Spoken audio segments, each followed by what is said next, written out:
It is what we're thinking about, and what we're thinking about is evolved communication. Hello, and welcome to the Mile High Church podcast.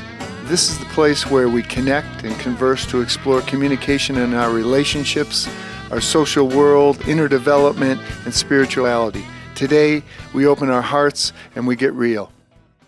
Hey, we're back. This is Dr. Barry. I'm here with my good friend, Dr. Patty. Today, we're going to be talking about relationships. And one of the things I'm excited about is coming back to person-to-person relationships. We've been doing a lot of Zooming. We've been doing a lot of technology, FaceTiming, and it's been great that we've had the opportunity to stay in contact over the last year when we've been kind of hunkered down.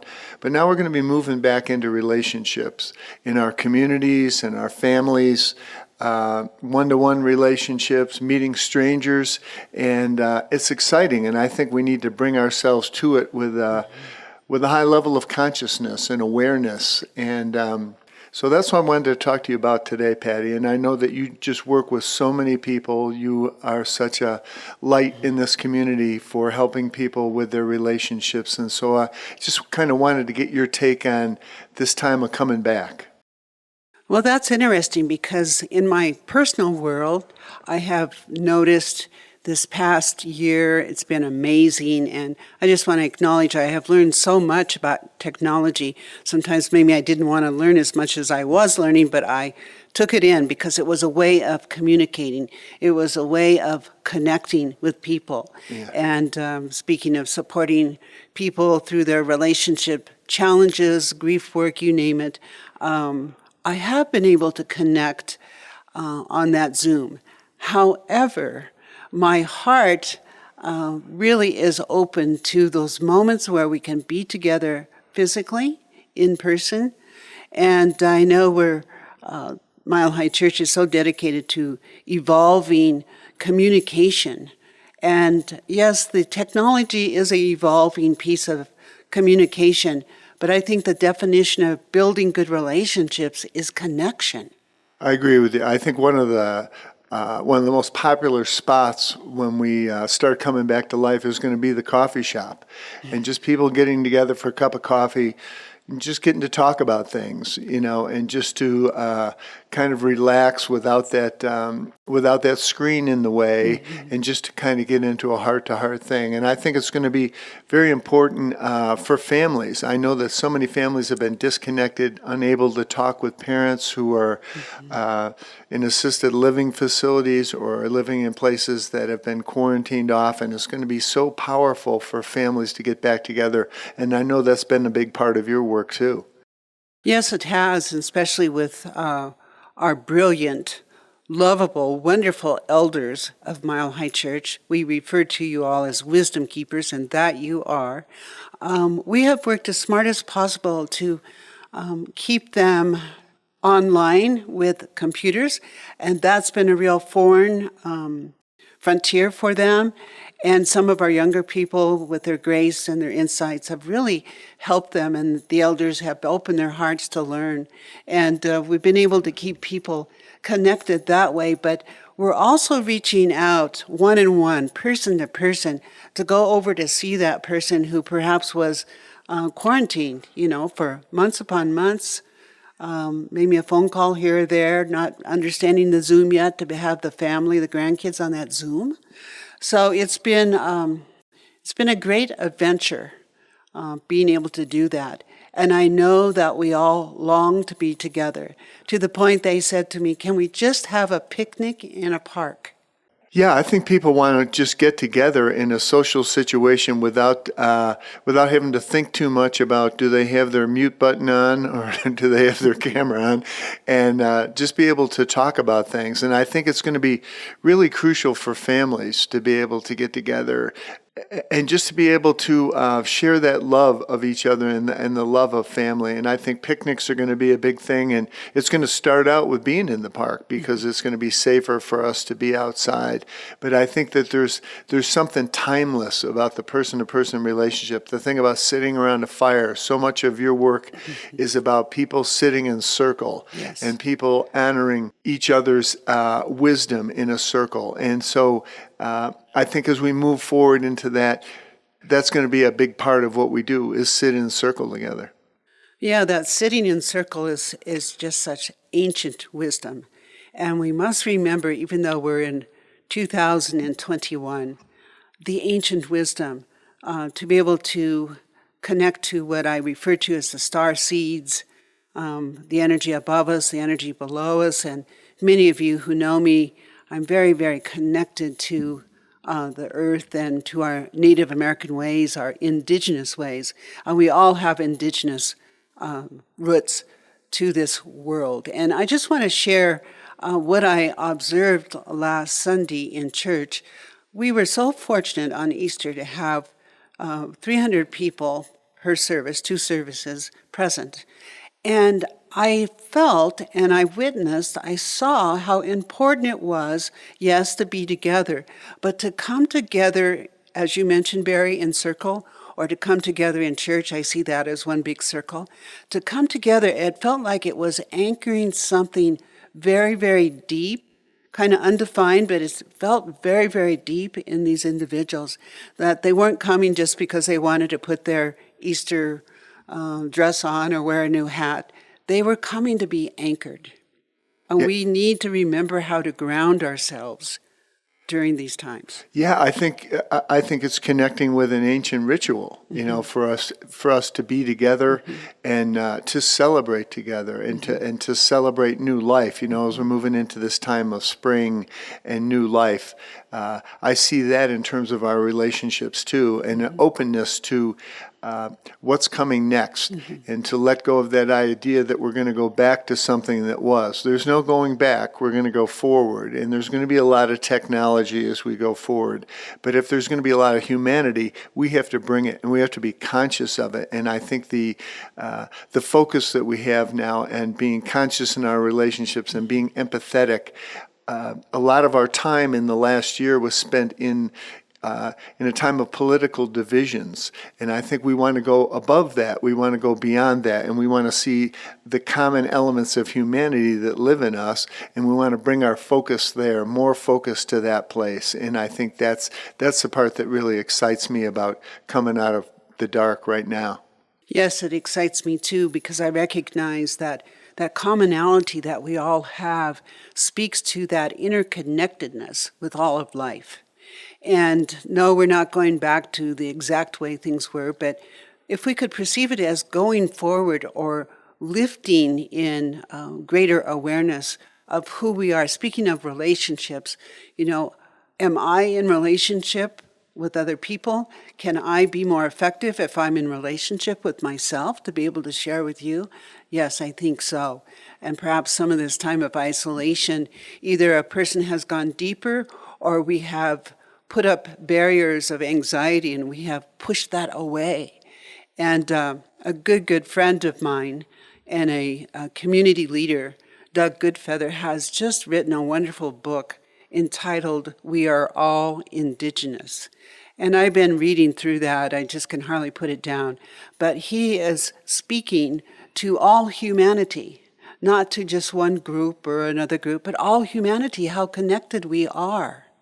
And that we're moving towards a new norm of, I'm going to say, of compassionate heart and remembering who we are and what we're connected, whether we're saying I'm connected to spirit or to my God or whatever our religious belief, there is a connection.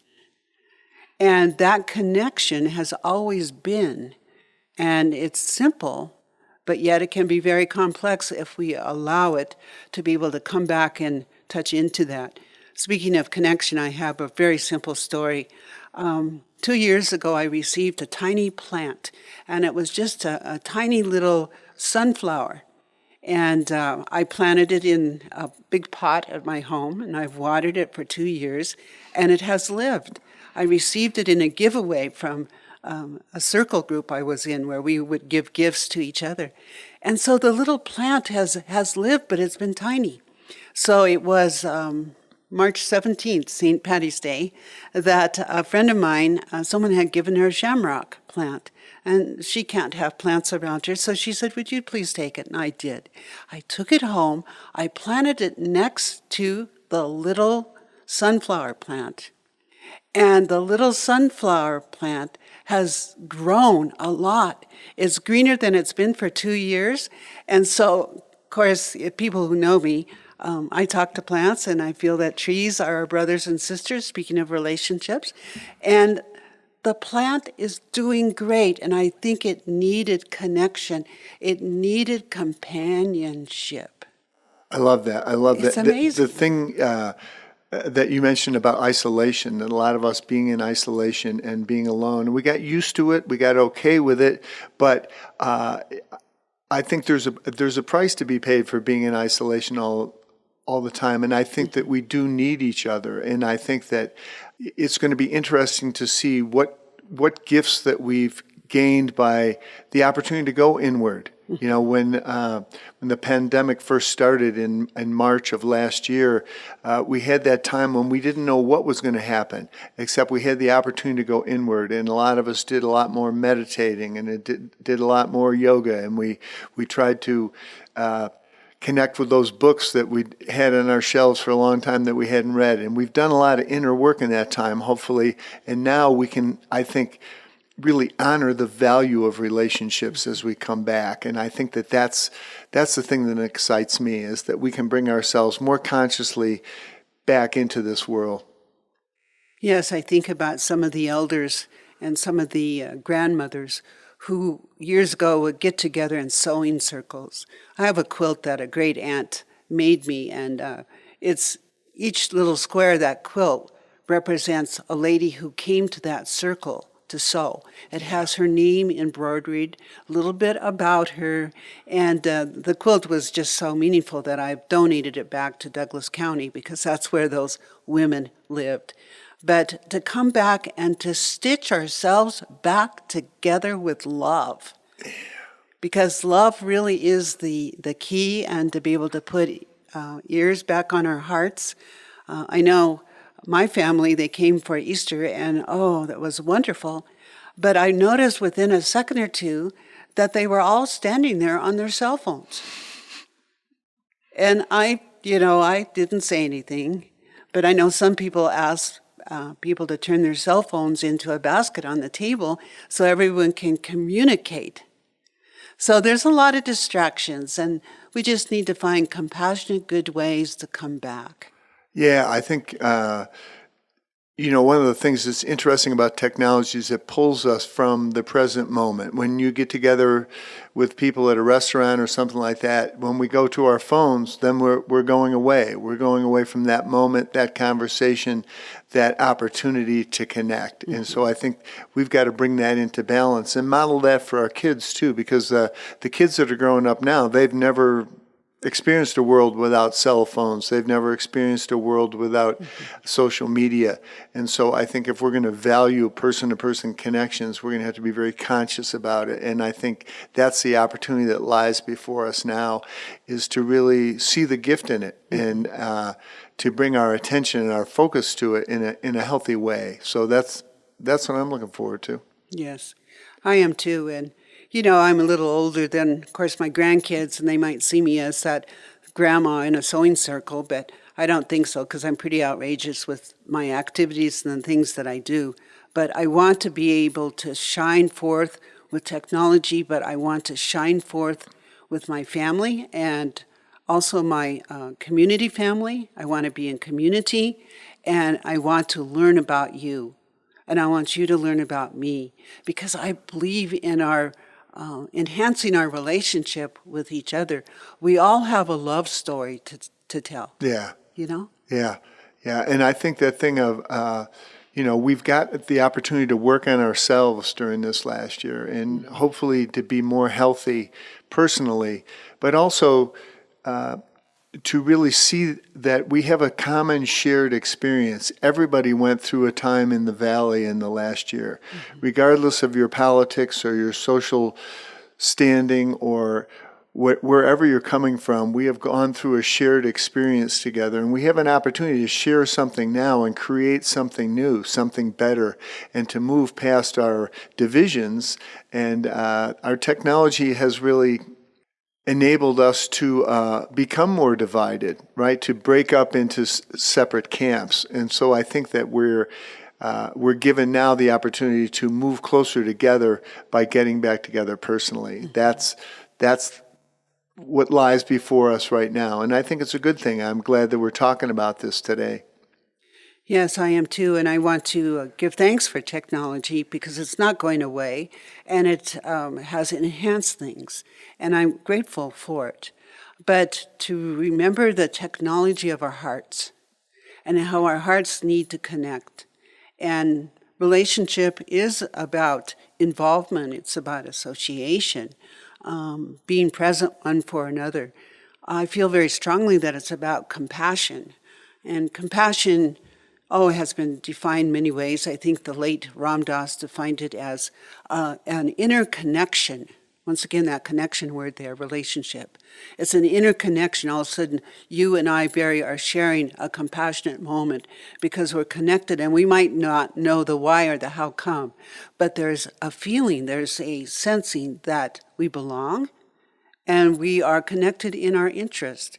And so I support that, and I support compassion being also that understanding of a lack of understanding. There's a lot of lack of understanding going on in our world right now, and to be able to just be open to understanding our brother and sister and being present for them.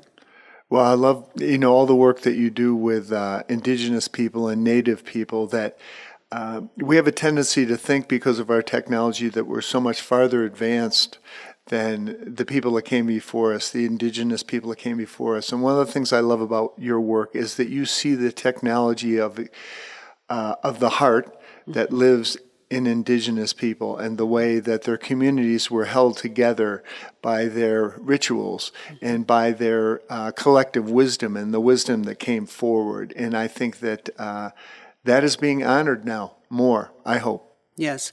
I feel very strongly it is being honored more. And even my nieces and nephews, Native American nieces and nephews, they have cell phones. They know about technology. They're part of the world. But they do have elders around them that want them to remember that we have all come from one creator. And we must listen to that wisdom. Yeah. So it does my heart good when I see one of the young little boys or little girls sitting next to their grandpa or grandma, learning from them so that they can share this heartfelt connection and keep that relationship going because we are all related, and that's one of the Lakota words, ho mitakuas, and what that means is we are all related. Isn't that interesting? Yeah. And I think that that concept of relationships, that all of us are related, and to move out of our camps and out of our tribes and to create a bigger world together where everybody gets to participate. I think that that's the opportunity that's in front of us now. So thank you for being here and talking about relationships. I'm excited that you're going to come back next time. We're going to go deeper in this, talk a little bit about one-on-one relationships and about our romantic relationships. But we will continue this conversation, and I thank you for being here. And I know that you're going to do a little centering process with us here in a minute. So thanks again.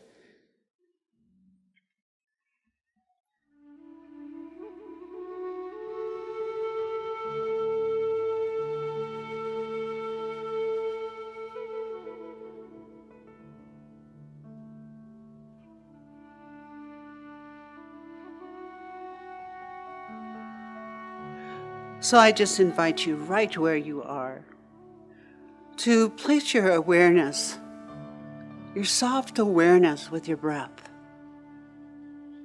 And all the great mystics of all times have always known the power, the gentle power of recognizing the breath. And so taking a deep breath, just holding it for a moment, releasing it. Once again, the awareness of the breath, beholding us in the light of love, just letting go, letting go, letting go. And in this present moment, I recognize that the only one present right where you are and right where I am is that open-heartedness of the infinite that God presence, that God that has been called love. God is love and love is God. And moving into the very center, like an open door, open those doors of your heart. Even taking both hands at your chest like you're opening your chest, you're opening those doors of heart. And just allowing yourself to enter into that beautiful, beautiful altar place of heart.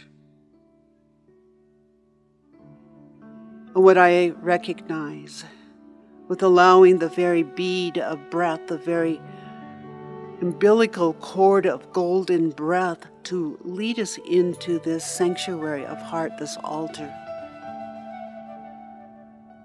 that your name is written upon that altar.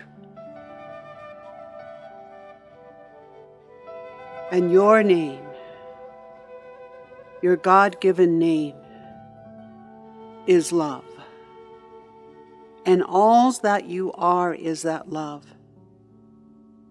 Each of us, we are in relationship. We are connected in and of love, the great fire of love that is always kindled within the heart of all humanity. So just sensing that, knowing that that umbilical cord of golden light, that golden thread, has, will, and always, forever and beyond forever, behold the connection of who you are in relationship to the greater wholeness. So just giving thanks for this truth. I know that the essence and the warmth of the fire from this place of altar of heart, it ripples in its warmth, in its compassion, in and through every aspect of who you are, those who love you and those whom you love. It moves forth into family. It has a way of melting away discords and misunderstandings. And it moves and trickles forth into our communities with that healing balm of love, seeing all beings, all persons, as that light of the infinite. It moves through all systems. It feeds all people. It raises those who have been ill, and it gives forth the goodness of God. Oh, so I give thanks for this day. I give thanks for this opportunity to just be, to be love, to be love. So in Thanksgiving, I just affirm that this light never goes out, this warmth, this flame. It is eternal. So I bless this day with great gratitude and knowing that we are all related. And so it is. Amen.